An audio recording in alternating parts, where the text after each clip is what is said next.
volume, if I have an East Coast DC and a West Coast DC in the United States, I'm trying to already, at the time a supplier sends inventory, split it on the supplier's transportation costs Yeah. and seat the amount of inventory I need in both locations. And you have to treat those independently, because if you don't get that inventory correct, you're not counting on a regular movement of a lot of inventory between those regional DCs, because that repositioning comes with a pretty hefty cost usually.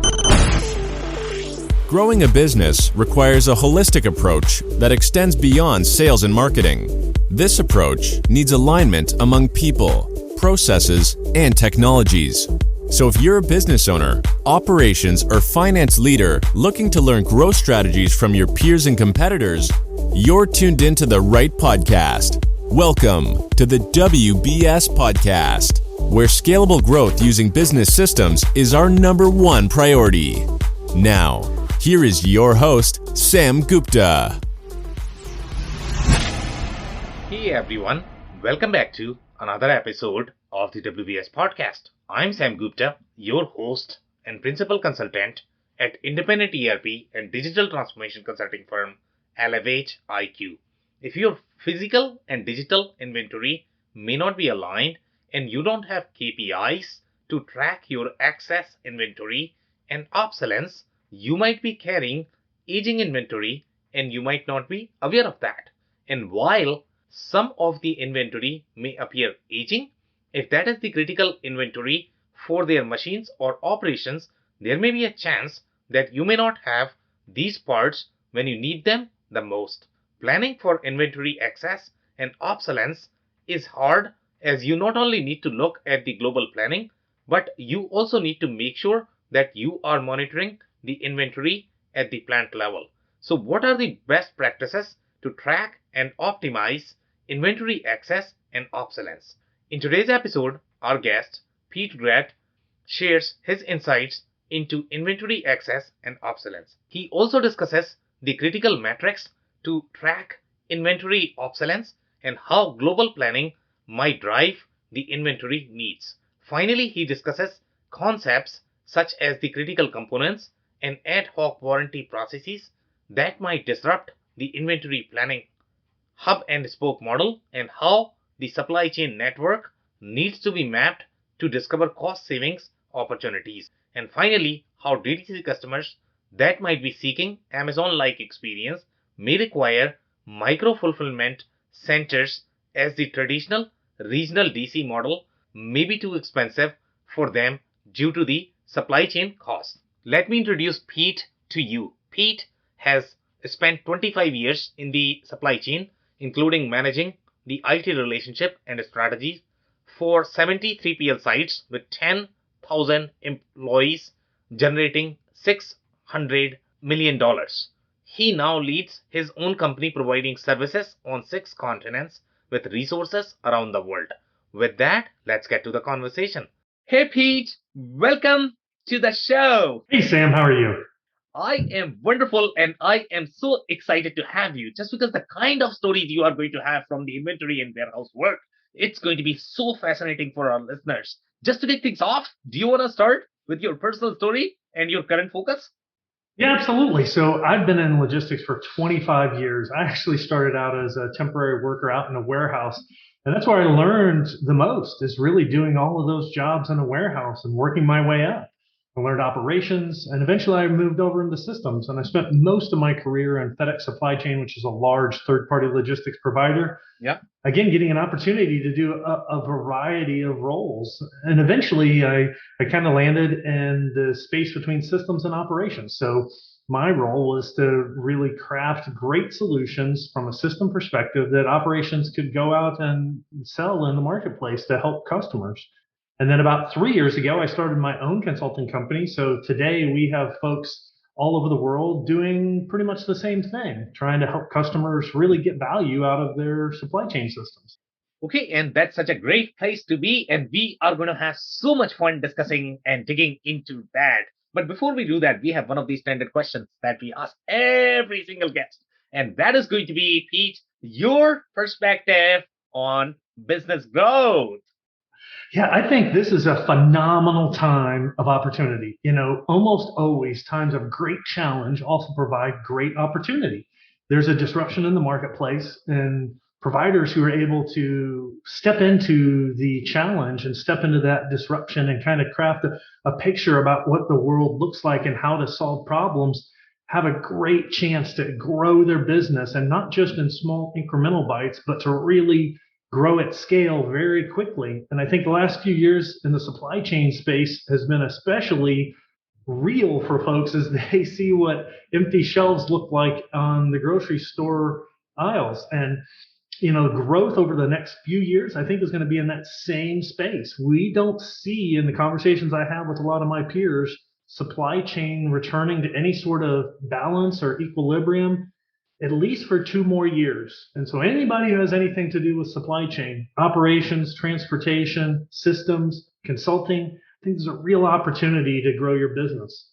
Okay, and hopefully your words are true, because at this point of time, I guess, nobody's sure what is going to happen in next 6 months. But yeah, definitely there's going to be a light at the end of the tunnel that, we are going to have far bigger opportunities once the COVID situation is going to be over. And you are absolutely right that growing at scale is definitely far more challenging than having that growth in bits and pieces. And that requires very sophisticated planning overall from the system and operations perspective, the place that you like to play in.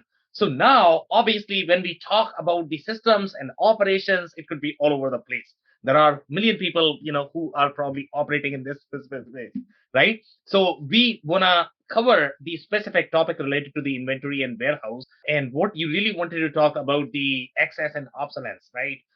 And that's where you can really help businesses in reducing that, and that can help with the growth. So I don't know if you want to pick a specific story where you really worked with the business. So maybe describe their as is state, what kind of challenges they were facing, how big they were, what was their business model, and then at what point they felt that they needed some help. Do you want to describe that story? Yeah, absolutely. So excess and obsolescence, extra inventory that you don't forecast having a sales need for anytime in the short term can be a problem all the time, right? This can be a problem when you're running a warehouse, when you're changing things up, when you're moving things around. But one of the best times to deal with this is when you find yourself in transition, hopefully for growth. But sometimes when things just change in your business and you need to change potentially who your logistics provider is, if you've outsourced it, maybe your building has kind of grown outdated and you need new capabilities that a new facility will offer. And that's a great time to address that change. You just think about it in your own personal life. What's a great time to go through all of your possessions and make sure that you don't have more than what you need or what you're going to use? It's when you move, right? We've all kind of been through that. And so in this particular instance, it was a high-tech customer running a repair depot. So this would be replacement parts and repair for people who had warranties, and sometimes extended warranties, sometimes very long extended warranties. And so they had to carry a lot of inventory with a wide variety of parts. And with that, it can be even harder to keep track of what really is necessary, what inventory levels are really necessary. And they have additional challenge because as a repair provider, they have to carry things that are old, in reality, even though it's a new part. And depending on what they're having to service and what they have that's still under warranty, they may even have to procure goods on the gray market to make sure that they can fulfill a warranty obligation. So in this particular instance, they were changing providers. So it was a switch, not only logistics provider, but it was a new facility. And they really wanted to be able to minimize the transportation costs, to minimize the square footage that the new facility needed to have, and to just have a better organization and efficiency to it. Because the other challenge that you get a lot of times with excess and obsolescence is, as we all know, what the corner of the warehouse gets full of. It's the stuff that you don't use and don't need. Or don't need very often, right? And so it typically isn't stored very well. It's not maintained very well. Most of my clients will stop counting it from an inventory audit perspective. And so it really ends up being the warehouse junk pile in a lot of effects. And so they wanted to be able to deal with that. And the other thing that tends to happen with excess and obsolescence, especially in a repair setting, is it gets scattered in mixed pallets a lot of times, right? That's one of the few times where inventory control will let you sometimes have mixed pallets and storage. Is when it's excess and obsolescence. Because again, they're just trying to condense storage. We don't touch it. We don't go to it very often. We'll drag the whole pallet down when we need it. And that again starts to be an issue with inventory control, visibility to the inventory, its inventory accuracy. And so we really wanted to address all those problems at the same time. So what we did, it was a little bit different. A lot of times what will happen is the transition between facilities is that the person in custody of the inventory will load it all up in trailers, create a manifest for it, and then you take possession on the other end to make sure that it matches, right? You have the transfer of inventory. Is we actually sent folks to the sending facility to that dock and started to sort out inventory and run an excess and obsolescence on that dock. Because we don't want to move inventory we don't need, right? So we want to be able to sort it all, consolidate it, verify the quantity, verify that quantity against what the forecasted demand would be, and then be able to disposition the excess so that it's all good, clean inventory going into a new facility, consolidated, and has the right amount on it.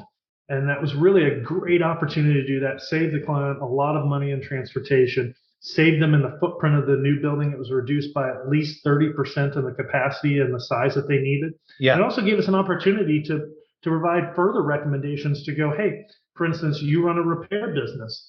Maybe some of these parts, even though you don't have to have, for instance, like a large hard drive as an item, it's actually costing you more to maintain 100 different kinds of hard drives that have much inferior technology. Because the technology improved so much, the cost was reduced. It's actually cheaper for you to give people better and only maintain a smaller quantity of that inventory instead of having to maintain a lot of this older stock. So it also gave us an opportunity to really scrub that sort of thing out too.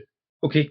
Very interesting. So I think, I am going to have to agree about the transition that you mentioned, that when you are going to move, that's when you are going to realize that maybe it's really, time to clean up. And those would be the triggers that most people are going to be utilizing as an opportunity to see if there might be any opportunity to be able to improve their processes and the operations. So I am definitely very interested in this story a little bit more. And want to make sure that our listeners are able to follow along as well. So, just to recap, you did mention that, it is probably going to be a high-tech product, similar to, I don't know if they were selling hard drive. You did use the example of hard drive. So maybe they were in that space, and that actually provides a little bit picture in terms of, what kind of products they were selling, what was the size of the product. Because, when you are doing the repair for the satellite, could be very different than you're doing repair for. Sure.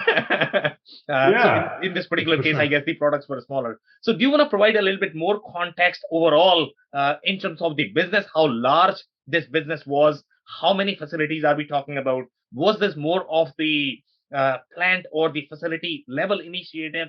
Or was this, done at the corporate level? Also, the problem that you are trying to describe at this point of time seems to be more of the operational problem. I would like to know a little bit more about the system landscape as well, how accurate their systems were, how connected they were, and did you have any insights from there? Yeah, so this is a top 5 computer manufacturer in the United States. And this was a few years ago when desktops were a little more prevalent. So this was desktop repair. But when you think of even the desktops that still drive a lot of businesses that need just a lot of quantity, right? That still is a very popular form factor in the business world from a desktop perspective. And it's the repair for that. And this is really a corporate initiative as far as part of the bigger landscape. Right. So from aligning the pieces of all of their repair, whether that was desktops or servers or laptops, all the peripherals, really running their entire network and recasting what that looked like to make sure that they moved capacity, they moved and consolidated where it made the most sense. So in this particular case, it made a lot of sense for them to take where the repair depot was and where the shipping out of kind of these spare parts replacements were and put them together in the same facility. Okay. So they had an opportunity to expand the repair facility to accommodate kind of this spare parts and replacement shipping. And that's where it was super important to reduce the size of the footprint that the facility needed to have, because they were fortunate enough to have a building that had new space coming available next to the repair depot. Yeah. And so it really was kind of constrained towards the footprint that was already physically there. And it was, hey, how can we maximize our capacity and be able to fit into this? Because there's a huge advantage between spare parts on a repair depot of being in the same physical building. Okay, very interesting. So I am actually going to paint some more colors overall to the story, and then we are going to dig, deeper into that. Obviously, I'm very interested in these details. So here, when we are looking at the overarching operations of the system in the ideal scenario, let's say if you have your systems the way you should be mapping and the way your inventory is forecasted, if you had all of that in the ideal scenario, you should probably not have any sort of excess inventory. So here, in this particular case, obviously we have not spoken about the system. I know that this was a corporate initiative that, they wanted to clean up, wherever they could, and they wanted to realign the warranty operations, because that was the trigger for the excess inventory that they needed from the aftermarket part perspective, or they were trying whatever they can because they need to meet the consumer's expectations, because when they are going to send the computer, you need to repair that, right? So they had a lot of excess inventory. So here, let's talk about the ideal scenario where if your systems and the forecasting and the planning and your operational processes, if they are all aligned, then you don't have any problem. But in this specific case, you had a problem. So let's talk more from the system perspective, where they stood when they started this initiative. Yeah, and we see this with customers all the time, right? Is what causes excess and obsolescence. Yeah. Usually it's a misforecast from some reason, right? Yeah, we have seen where some customers have a correct forecast and they have bad buying habits, right? They're trying to get, for instance, a bigger discount by buying in larger multiples. That maybe the purchasing has been disconnected from forecasting and they don't understand necessarily the impacts of some of those financial choices. Sometimes that can be a good decision to increase your purchasing quantity, and sometimes it's not. Yeah. But in either event, what we see all the time when there's an excess and obsolescence issue is there's no closed loop on the back of the system. Right. So whatever your upfront processes are, your sales planning, your spend rate as far as purchasing and how you're going to procure goods, those lead times, the manufacturing defect rate, the returns rate, all of that's all great. Yeah. And even if you do a really good job with that, at some point you have to reconcile that to the reality of what has occurred. Yeah. So you have to be able to take those numbers that were forecasted, compare them to actuals at a very regular interval, maybe not monthly, but certainly at least quarterly, and then be able to root cause, what's occurred here, right? Where do we see a problem? Where do we see hopefully patterns of issues and not a lot of one-off kinds of things? Yeah. Where we can say, oh yes, that sales forecast was off by 20% and that had that cascade effect here, right? Yeah. Because if you can discover that issue soon enough, the tools that you have to correct it are a lot more soft. They're a lot softer, right? So it may be as simple as we're just going to defer our next purchase. Yeah. Right. And we're going to run through this inventory while it's still usable. Yeah. Or perhaps, if we're a direct to consumer or direct to business, we're selling an end product, maybe we just need to run a promotion. Right. Those sorts of things. Those are available to you.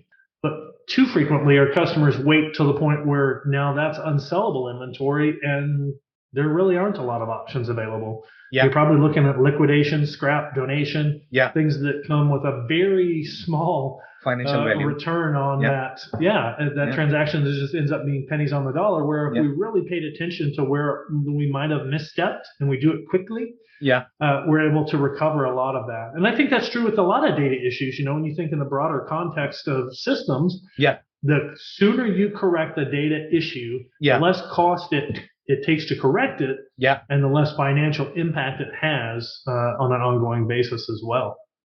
Yeah, so very interesting. So now what we are going to do is, we are going to start this engagement as if, you are starting this new. So let's say, if you are going to a facility or you went to this facility, obviously they told you that, they have problems, they have this corporate initiative that they have to run, they feel that they have excess inventory. But unless you look at the actual data, you don't know whether they have the excess inventory or not. So let's say if you are trying to start this engagement and you need to look at some of the KPIs to be able to validate whatever they are claiming is true or not, because if you are going to make any changes based on what people are going to feel and claim, sometimes that may not be true. So let's say if you are looking at the business processes of a business that is claiming that they probably have excess inventory, their forecast is off, and now you are starting the engagement and you are trying to come up with some of the recommendations to get rid of some of the inventory or whatever you need to do for that. So what are some of the KPIs that you are going to look at? And once you have the details about those KPIs, what are going to be the next step to drill further to identify the root causes of the problem of excess and obsolescence? Yeah, we really try to meet customers where they're at, because we know a variety of customers have a variety of system solutions they've enabled, Yeah. resources that are available to understand that information, Yeah. and really the maturity level of where they're at in their planning, procurement, forecasting, inventory management, warehousing. So one of the things we first do is really try and get an assessment of what do you look for in your systems? What have you been able to configure and use? What kind of data do you have? What kind of expertise do you have in managing your own systems? Because ideally, we would love to have a consolidated forecast that's married with a sales plan and historical data, and that sets a minimum stocking level over a course of at least several quarters, right? Yeah. That'd be great. So maybe they cleaned up their problems since the past, and now they really do have this good data. Yeah. Well, then that's an easy interpretation, because we can look at those minimum stocking levels. We can look at the inventory that's on hand in the warehouse. We can start to find where there's a delta with that. Yeah. And then we can start to use our own tools as far as dispositions to go, okay, let's kind of start with the thing that makes us the most money in recovery, and then work our way down, right? And usually that starts with, hey, can we just defer a purchase and we'll bleed down the inventory, all the way down to, it's scrap, and then the only thing we can do with it is pay someone to haul it off. Always starting at the highest level and moving our way down. Yeah. So if they have that sales information, if they have that forecasting and procurement information, that's fantastic. We'll use it. A lot of times they don't, and that's kind of how they got into the problem. So if we have to, we'll go to secondary data sources, right? In the example earlier with the computer company, we actually could tell from the inventory on hand in the warehouse that it was excess and obsolescence, because it had been wrapped and tagged from their last move 7 years ago. So there's a whole segment of this inventory that hasn't been touched literally for years. It's got a thick layer of dust. You have the last count date from when they even put it into like deep storage. And it doesn't take too much of a logistician to go, okay, we probably should question at least this, right? Because the blunter the tool that you use, the higher the margin for error, right? So you can't cut it really close. Yeah. So if we have to use just like inventory information is available in a warehouse management system, or in this case, just physical site as having toured the site, then we can't cut very close, but we can probably lop off a good percentage of it, right? If we have really great sales data, then we can make really discrete decisions on a part-by-part basis throughout the whole warehouse. Yeah. And so it really depends on where that customer is in their journey and how they understand things. Not only for how do we resolve the current problem and disposition what's extra, but then really helping them to go, okay, well, what is your next step, right? Yeah. If you've already cleaned up the problem that created this, and we just need to clean up the leftover mess, great. Then you're already on your way. We'll help you clean up the house. When you move to your new house, it'll all stay nice and neat and in order. If you haven't resolved that, then it's not going to do any good for us to clean up your current house, because when you get to the new house, you're going to make a mess again. And we know that the bigger lift in that particular engagement isn't necessarily the cleanup. Cleanup's easy enough to do. It's tedious, but it's easy enough to do. Yeah. It's really helping you to establish what your new cadence is, what system tools are available to you in the Yeah. systems you use and with the people you have to make sure this doesn't happen again, right? If you're sophisticated enough and your systems are sophisticated enough, then we can do that sort of really ideal end state. Yeah. Maybe you're not there. And maybe what we need to do is really help train you operationally to go, don't make decisions that are short-sighted, right? So I saved an extra nickel by buying 5 years worth of something that is pretty likely to go obsolete in the next 2 years. Yeah. Okay, well, let's help you with those process-oriented kind of instructions to keep the guardrails on, to keep us from making those kind of bad decisions. Okay, very interesting. And I completely agree with your comment that, if you are the logistician or the, warehouse manager, and if you're looking at the inventory that is just, that has a lot of dust, it's really old, outdated, excess inventory, then you probably want to get rid of that. But I'll give you a fun scenario, okay? And here you are really looking at the product, you're simply looking at the dust. But when you look at this specific scenario where that the inventory that is sitting there might be a very critical component that very rarely get utilized. It could be something like a gear in the machine. Okay, the gears don't break, as often. But if they break, the whole plant is going to be shut down. Okay, so sometimes businesses keep those components because even though they might not be part of your forecast, they are your critical component, and when they you are going to be short of them, it's going to be very hard to find that in the market. It's going to be, it's going to be really hard to find the vendor. The vendor may take, 2 weeks to be able to produce this. So in this particular case, let's say if I'm simply looking at the warehouse or the inventory, and I'm making these assumptions that it has not been used for the last 7 years. Most likely it is going to be excess. It's going to be garbage. Let's throw it out. But the next day the machine breaks and then you're in trouble. Sure. And that's really for us where that kind of initial physical assessment doesn't create the list that we're actually going to go disposition. It creates what we should go look at more. Yeah. So in that case, one of the things that we tend to pair that with is its usage, right? So if we have 5 pallets and they're caked in dust, but we use 2 or 3 boxes every quarter, then maybe we go, okay, well, that's probably all right. It's more than we'll ever need, but it's not a whole lot. It's not really creating a problem. And to your point, it could be critical. Maybe we'll never be able to find it again. But what we find is in a lot of cases, we use 1 box a year and we have 58 pallets of it. Yeah. And we have no new demand that will ever come in. Yeah. Right. So that's where we have to kind of reconcile that and go, okay, what is our long-term need here? And is it beneficial for us to have such a tremendous amount of excess, or would we never use that in 5 lifetimes? So that's where that initial assessment at least just gives us a place to go start and to kind of narrow down from there. Okay, very interesting. So now, we are going to discuss the slightly more overarching picture, from the planning and forecasting perspective. The way you mentioned this company did the planning and forecasting, and obviously this is a very global company. As you mentioned that they were the top 5 computer repair shops. So obviously their forecast and the demand is going to be driven by the corporate at the warehouse level or at the plant level. You don't know what is driving that demand. So in this particular case, I don't know if you had a sense of all of the variables that really impacted the demand. Do you typically analyze, or did you typically analyze, okay, what may be the underlying factors that might be driving the demand? And let's say if I change anything in the warehouse right now, are there going to be any sort of underlying implications? Do you go at that level, or are you simply looking at the plant level and looking at the trend, what is happening, inside the warehouse, and I am actually going to make determination based on that?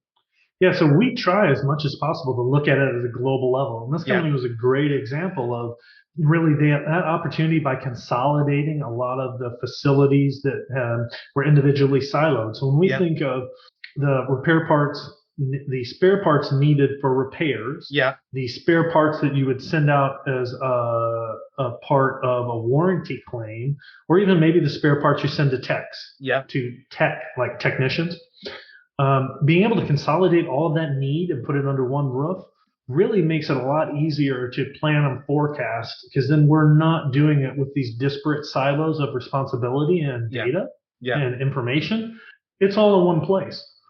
Excuse me. And that really helped us to be able to kind of reconcile that need to go, look, we've aggregated the need into one place. Yeah. We've given you the ability to reduce the lead time as well, because that's one of the other causes of some of that excess and obsolescence, when you have to have a lead time between nodes in your supply chain, because then everybody has to kind of have more than they need because they have to account for the transportation time between the sites. Yeah. So when you, again, collapse that into one, now the lead time is next to nothing because it's in the same building. We just really need processing time, not transportation time.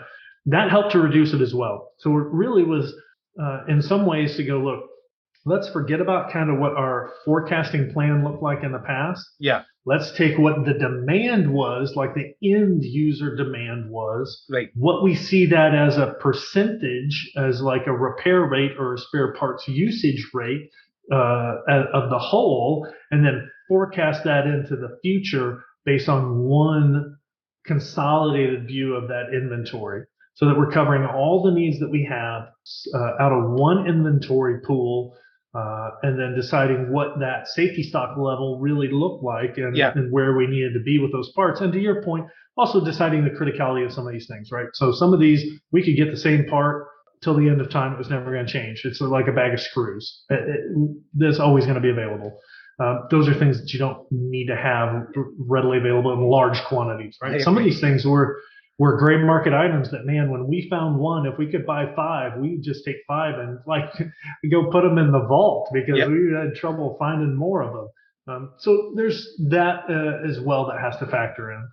Yeah, so very interesting assessments there. And I completely agree with you that, if you are going to have products that are going to be non-critical, they are going to be available everywhere. There's no reason why we should stocking them. So obviously, as you mentioned, that criticality is obviously going to be a factor. And there are not going to be a million components that are going to be equally critical. There are probably just a couple that are super critical for the business, and probably they are flagged in the warehouse, so to make sure that you are going to have those available. But the next segment that I am actually going to bring and would love to get your insights on, especially when we look at the warranty flow. In this particular case, obviously, warranty process was a big driver for this excess and obsolescence, as you mentioned, right? If you are simply doing buy and sell distribution, it's not as hard. You can probably, plan it, much better. But warranty itself makes the process very tedious. And I have seen crazy scenarios in case of warranty. I don't know if you see this or not. Okay. So absolutely. I will tell you some of the scenarios. So in some cases, what I have seen is, they are going to map this process in the way that is not aligned with the business. And the reason why they are doing this is either, their ERP that they might be using may not be the right fit. The warranty workflow may be too complicated. So what they have figured out is, what I am going to do is I am going to go outside of the system to map this process. And when you are going to do that, obviously, you are not going to find the reliable data. If you are not going to find the reliable data, your forecast is going to be off. Your inventory is going to be off. So what we see in some cases where the ERP itself is not aligned, so now they are capturing the warranty flow as part of their, I don't know, maybe CRM system, marketing automation system. I have seen all sort of crazy scenarios. Absolutely. They are not even capturing the warranty order. It's not even part of the service order, because the warranty could be sometimes, in this particular case, I guess the product is probably going to be serialized because this is a electronic product. But sometimes companies don't do that, because if the component is going to be very small, it's going to be too much overhead to serialize that. So I'm probably not going to serialize this. So do you see similar issues, and do you feel that could be a driver overall for the excess and obsolescence at points? Absolutely, right. So we've seen people cobble together systems in all sorts of ways, right? They use whatever's at hand and or what they're comfortable with, right? They might have a great system, but if Joe, who ran it for 20 years, now retired, and no one else knows how to kind of use the tools that are available, they might be great tools, but they're going to just use whatever it takes to get the job done every day. And more frequently than not, that results in kind of a Frankenstein system where it's kind of a mix and match and hodgepodge. I always equate it this way with integration. When I have people talk about integration, they're like, well, it's EDI, it's a standard. No, everybody knows who has to deal with any of that stuff. Everybody has their own flavor about how they do things, and they use things in the wrong way all the time. Yeah. And so that's where it really takes that assessment of, where are you at? What do you have available to you? What can we repurpose? What can we use maybe differently? Yeah. But I think that's also where it's so super important that no matter what it is, having that closed loop of the feedback on the process, Yeah. that no matter what you're using to try and, execute your daily routine, Yeah. if there's nothing on the back end that says, how did I do? Where can I do better? Yeah. Then it's really hard to be successful over a long period of time, no matter what tools you have. But it's, to your point, it's even harder when you cobble things together because there's no indication back to you that says, actually, you're not doing a very good job of this. We got a bunch of extra stuff, right? Yeah. And sometimes it's the most rudimentary SLAs, not SLAs, KPIs of warehouse that start to finally show up, that it's, your quantity of receiving continues to outpace your quantity of shipping for long periods of time, then that's a problem, right? You're not, if it's like a year or two of where that's happening like every single month, unless you're building a network, there's an issue. But if you don't have that closed loop, you're not going to know where it is or what to do about it, really. Exactly. So now let's go back to the global aspect of the problem. And in the global organization, the problems are obviously going to be very different. So as we discussed that, when you have the global organization, some of the variables of the demand are probably going to be driven at the corporate level. The warehouse is probably going to be operating independently because it has its own demand, it has its own supply.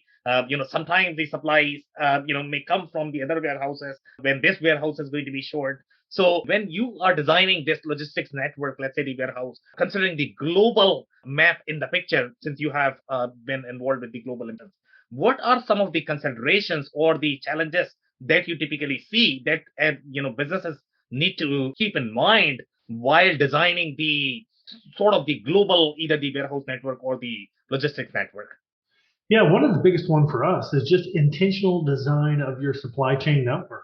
Okay. Right? What are you doing when you create kind of that map of how the world's going to look for you of the movement of goods? Okay. We have customers who run a very traditional hub and spoke model. So the hub, much larger, can maybe even be automated. Lots of storage. Almost everything from vendors comes into a hub. Okay. And then they disperse on milk runs for transportation to the spokes, which are really large forward stocking locations. So the spokes don't hold the full gambit of inventory, and they also don't hold a lot of depth of inventory because they know that in their hub, they have all of the parts and they have a lot of the parts, and that they're going to parse out to each of the spokes through regular transportation the inventory that they need in the near term. That does a couple of things for you, right? So you have the opportunity to have a facility that's now large enough to take into consideration like some of the automation, economy of scale, right? Yeah. You also don't have to have buffer inventory in as many locations because if you have regular transportation, I don't have to worry about that in each of those individual locations. And from a real estate perspective, the needs in each of the forward stocking locations, you just have a lot more flexibility in what you can see. So if that is your supply chain planning that you've done from a network location and kind of your theory of operations, then it's easier to come into that from a planning perspective and go, okay, I'm going to do aggregated demand. I'm going to assume it's in the hub, that it's being serviced by a hub. It's a lot less complex from a planning perspective. And I just already know that my regular transportation to a forward stocking location has to occur. That's just part of what you've had to have as a give and take, right? So that's kind of one view of the world. Okay. And if you don't run that view of the world and it's more of a regionalized DC where all things are kind of equal in size and how it gets executed, then you have to understand that they're going to have discrete demand and buffer that they have to have, because the movement of inventory across that network, once it's entered your network, is an erosion to margin, right? So in that view, if I have an East Coast DC and a West Coast DC in the United States, I'm trying to already, at the time a supplier sends inventory, split it on the supplier's transportation costs and seat the amount of inventory I need in both locations.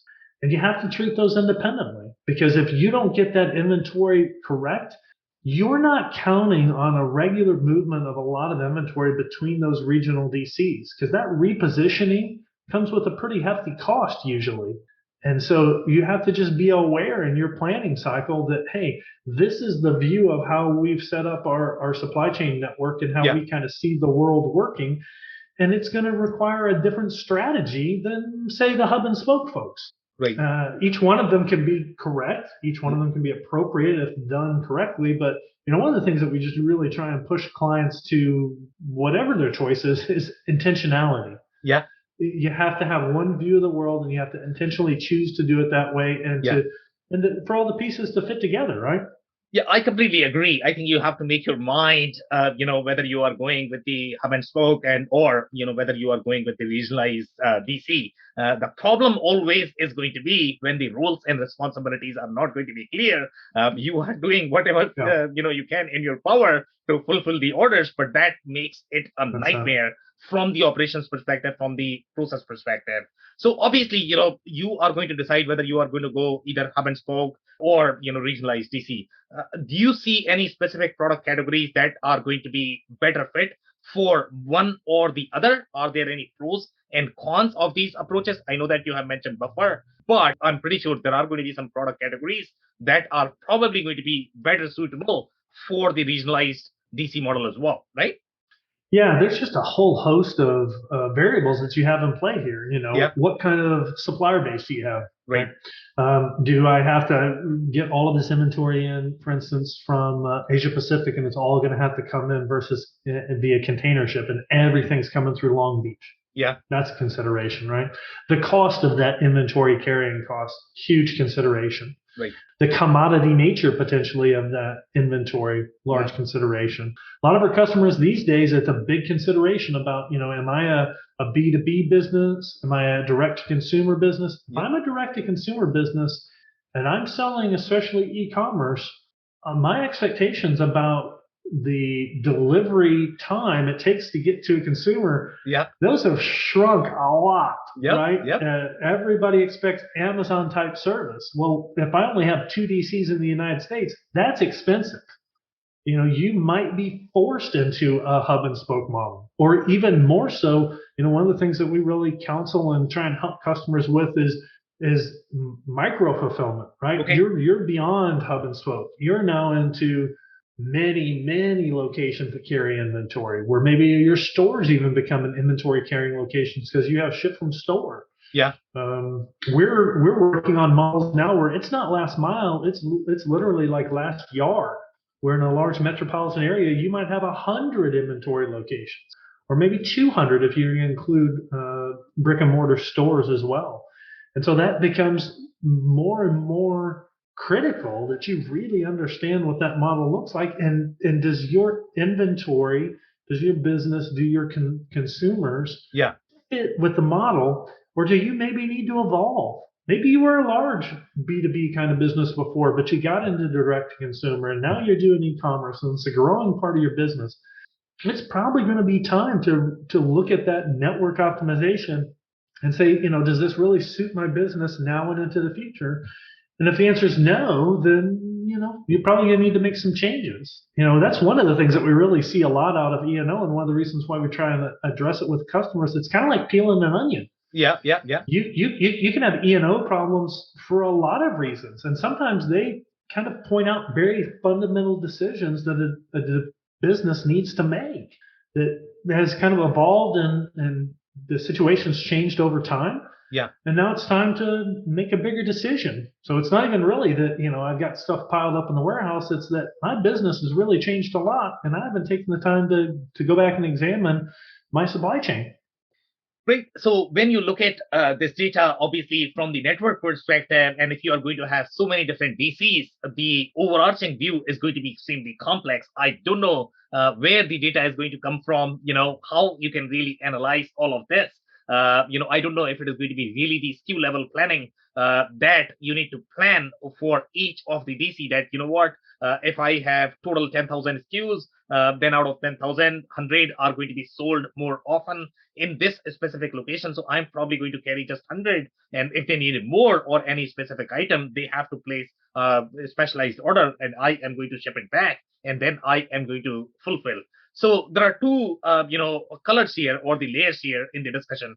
Number one is going to be how do you get this overarching view of the network to figure out whether my business is really aligned with how I had designed my network 20 years back, and then we need to go at the SKU level or the category level when you are analyzing which model is going to be better fit for you.